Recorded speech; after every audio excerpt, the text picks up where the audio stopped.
अनेक वर्षांपासून राज्यातल्या वेगवेगळ्या प्रश्नाच्या अनुषंगाने तुमचं महाराष्ट्राच्या मुख्यमंत्र्यासोबत त्या मुख्यमंत्र्यासोबत बोलणं असायचं. विषयाच्या अनुषंगाने तुमची निवेदनं असतील किंवा तुमचा डायलॉग असायचा वगैरे. हो. अलीकडच्या काळामध्ये तुमचं सध्याचे मुख्यमंत्री देवेंद्र फडणवीस असतील किंवा अगोदरचे एकनाथ शिंदे असतील, त्यांच्या अगोदरचे उद्धव ठाकरे असतील वगैरे, तुमचं अलीकडच्या ह्या काळामध्ये मुख्यमंत्र्यांसोबत एकूणच या प्रश्नाच्या अनुषंगाने बोलणं होतं का? मला वाटतं माझं एकट्याचं वैयक्तिक नाही, आपल्या महाराष्ट्रामध्ये आणि देशामध्येच एकंदर आपल्या राष्ट्रीय चळवळीची जी परंपरा होती की समाजाच्या प्रश्नावर चिंतन करणारे लोक एकत्र बसून विचार करत होते.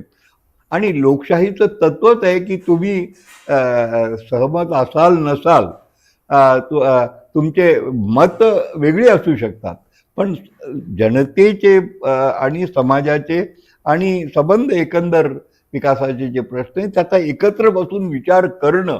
आणि जर आपण काही लिहिलं, वृत्तपत्रात लिहिलं किंवा पत्र लिहिली, संवाद तर करायचे, बरोबर आहे तुम्ही म्हणाला, पण अलीकडे ते होत नाही कारण त्याला गरज वाटत नाही. कारण हे आता सत्तेत, हे हा शब्द वापरायला नको, पण ते त्यांच्या सत्तेत इतके मशगूल आहेत किंवा सत्तेचा इतका माज चढलेला आहे की त्यांना काहीच असं वाटत नाही. आणि तुमचे लोकप्रतिनिधी आजी माजी ते इकडचे तिकडे होतच राहतात रोज, ते आणि नोकरशाही आणि कंत्राटदार हे टोळकं, हे बाकीच्यांना काही विचार करणाऱ्या लोकांना त्यांनी हातबल करून टाकलेलं आहे.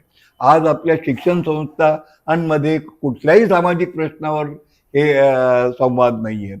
म्हणजे आपण एक असं वातावरण निर्माण केलेलं आहे आणि लोकशाहीचा आपला जो संबंध गाभा आहे तो आपण वाया घालवतो.